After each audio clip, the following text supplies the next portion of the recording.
Hello everyone, welcome to the TRT and Hormone Optimization YouTube channel. I'm Danny Bossa, joined today with Dr. Jordan Grant and Gil T. How you guys doing? Doing well. Doing well. Awesome. So today's video, yet another E2 video, but not just another E2 video. We've done a 1 hour E2 video, Jordan Grant and I, doing an absolute deep dive into why you should never use an AI, why estrogen should not be blocked, what is the role in men, and so on and so forth. And we went into a lot of depth. The problem is that when we send this video to people that are not quite agreeing with the point of view we're trying to get across, the initial reaction is, oh, the video is too long. So we're going to take this opportunity and do a very short, condensed, layman's terms explanation in hopefully 10 minutes, so that hopefully you guys can take 10 minutes and watch it.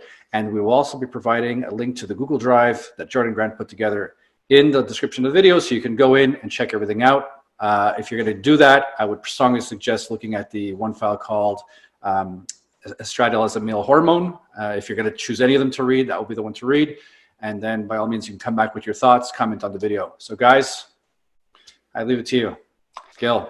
Jordan, you want to start by explaining the benefits of estradiol, specifically being that it's the most potent of the estrogens and it is the direct descendant of aromatization of testosterone. Maybe explain some of the key benefits so people understand why estrogens are important in both men and women. Sure. And yeah, it's very closely related to testosterone. Obviously, they're molecularly, they're not that different, but they do very different things. Outside of what they do in development, I think is not applicable here when we're, developing in the womb and all that, as far as sex goes.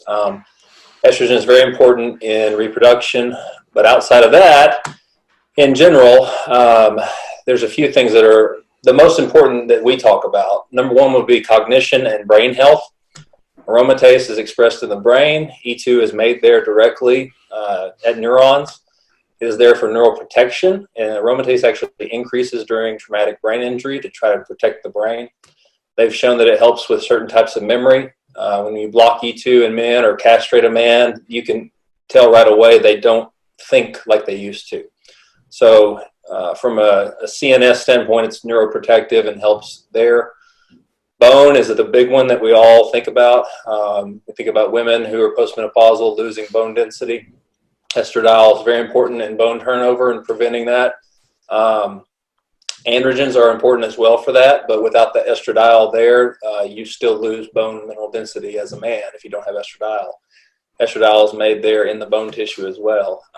Another big one is protection on the cardiovascular system, or the endothelial lining of your blood vessels. So E2 seems to promote nitric oxide production and promotes basically the safety there, basically the protection, and that's what nitric oxide does. And there's probably other factors at play too, and blood pressure regulation, everything like that, but that's a big one. And then libido also, I forgot to mention that.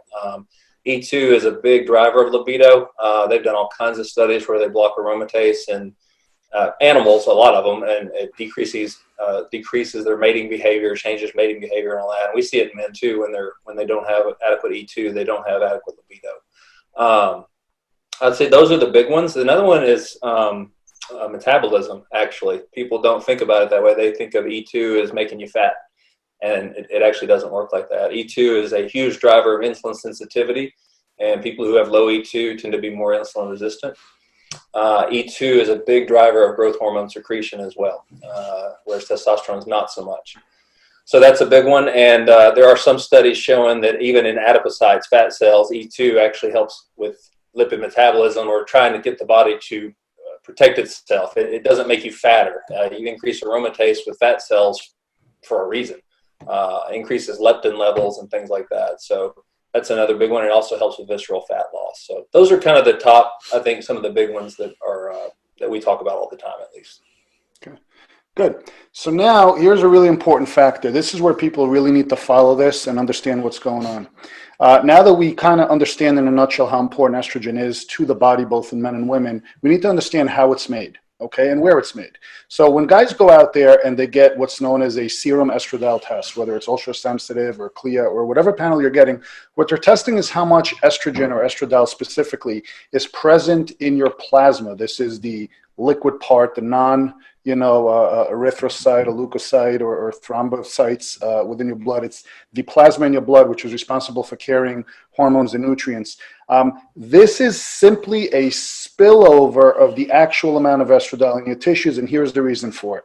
What you need to understand is there's various types of glands in your body, primarily glands known as endocrine and glands known as exocrine. Exocrine glands are glands that contain ducts and they excrete secretions and hormones outside of the body. These would be sebaceous glands, sweat glands, saliva glands, things that essentially excrete outward. Endocrine glands are glands that secrete directly into the bloodstream or into the serum for transport throughout your entire body to every cell and organ and tissue. So endocrine hormones are secreted specifically by endocrine glands, and these could be your hypothalamus, your pituitary, your testicles, and so forth. So when testosterone is produced in a man, it is primarily produced in the testicles via a gonadotropin signal from the pituitary gland. Testosterone then enters the serum or the plasma of the blood and travels throughout the body. Now notice, in men and in postmenopausal women, estrogen is not an endocrine hormone. What does this mean? It is not produced by a gland and secreted into the blood like testosterone is. So this means that when we're testing the serum level in a man for estrogen, that would be equivalent to looking inside Bill Gates' wallet to find out how much he's worth. Because if he's got $200 in cash there, we don't go back and say, okay, well, he's worth $200. We don't know what he's got elsewhere, right? So when we're checking our estrogen levels in our serum, we're taking a snapshot in time of how much is actually traveling around.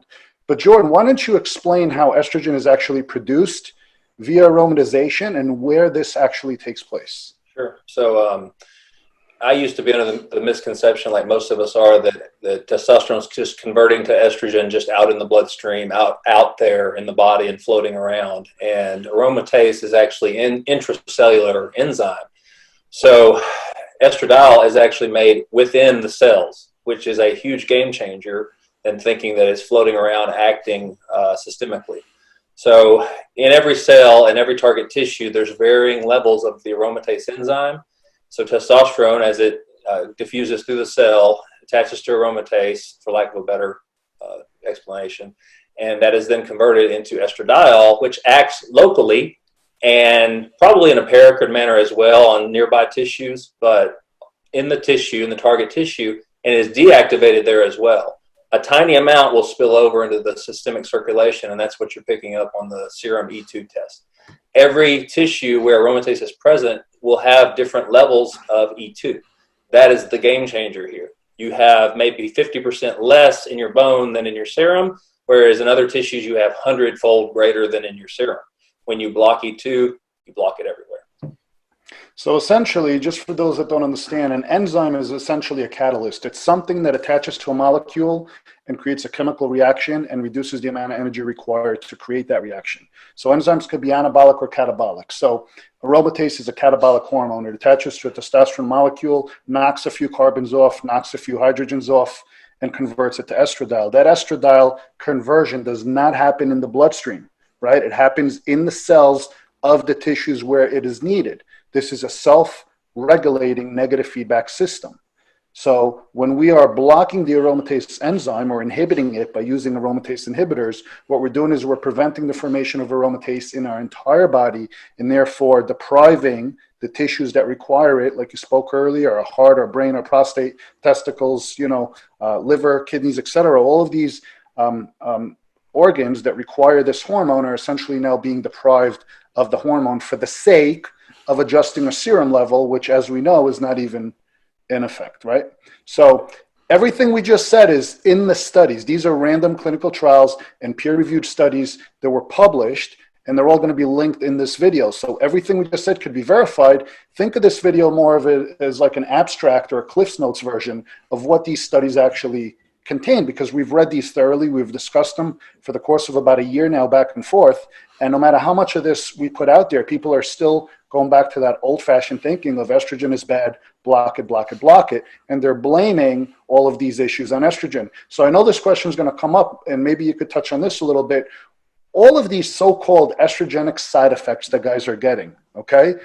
I know that this is more of an umbrella or a general type of an approach to try to answer it in one, but what would you say is related? Would you say that it's mostly that they haven't tied in a balance of hormonal harmony per se, or they haven't adjusted their protocol accordingly yet and they're looking for something to blame? It could even be nutritional, right? What would you say to them? The number, I'd say there's a few top contenders there. Number one, most guys have never been dialed in on testosterone alone. That's the number one thing we see, or just bad protocols. The second thing is they'll be started from the get-go on testosterone, HCG, and an AI, so they never know what's doing what. And they're also fed mentally from the providers that are giving these things that estradiol is bad. So then there's a nocebo effect that if they do test their estradiol and they see that it's out of range, which it will be naturally taking testosterone without an AI, they think they're supposed to have symptoms. They look for the ways they're feeling. They blame it on E2 and they get back on their AI. And we see it all the time. Guys say this every day. And the guys that we've gotten off their AIs used to say it, and they can attest to this, that they don't say it anymore. And it's not their E2. So the main takeaway from this, if you had to summarize this in a sentence, would be: don't block aromatization. Don't worry about your estrogen. It is self-regulating. Worry about optimizing your androgens and leading a healthy lifestyle, and everything else falls into play. Would you agree? I would agree with that. I would say that something other people do need to know is that estradiol is made in men in the testes, and it is secreted into the bloodstream. It's about 15% of the circulating estradiol. When men are on TRT, that is shut down. Obviously, if they take HCG, that's where some of the issues probably can come into play. If you're spiking it too often or in too big of spikes, you may get a mismatch there where estrogen could act as an endocrine hormone if you're flooding the system non-physiologically. Right. So that is something I did want to mention. So as a urologist, would you confirm also that the estradiol that actually aromatizes within the testicles, its primary focus is to be present for fertility? Absolutely. And then once you're on T, if fertility is no longer a concern, it becomes moot, and you really shouldn't have to worry about it, even if it is picked up in serum. Absolutely. In fact, I think I posted a study recently on the intratesticular levels of estradiol, and I mean, they were enormous compared to what eventually makes it into the bloodstream. Right. Which explains again why producing intratesticular testosterone with gonadotropins like HCG improve fertility, because it's not necessarily the LH directly, it is more so the intratesticular estrogen that allows the Sertoli cells to go to work. Yeah, plus FSH, but it's not 100% needed. Exactly. Danny, anything to add?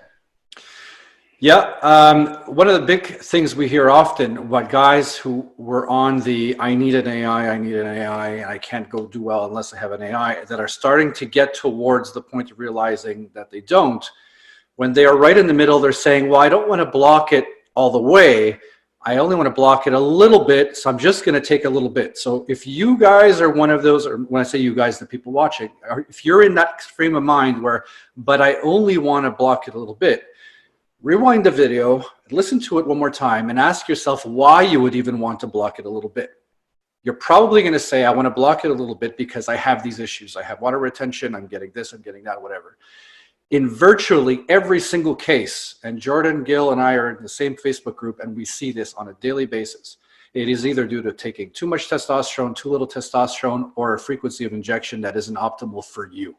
If you're having fluctuations, especially the guys doing once weekly injections, the ones that come in the group that are doing once weekly injections, right away we say, there's your issue. Get off the AI, do at least twice weekly, get back to us 8 weeks later, and virtually every time they come back, they said it's made a world of difference. And we've now seen this, I mean, it's hundreds, if not thousands of times. It's been demonstrated over and over and over.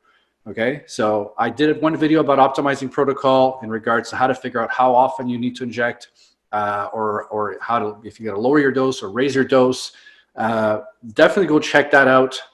Get off the AI, give it time. Like I say in every single video, if you're getting off the AI, you might feel worse before you feel better, because now estrogen will start to rise. Everything is going to start to fluctuate. There's going to be a little bit of chaos with the hormones. You might feel a little weird. And after a given number of weeks, everything should start to stabilize, and then you'll start feeling better than you felt previously. And we see this constantly. So that's my piece there.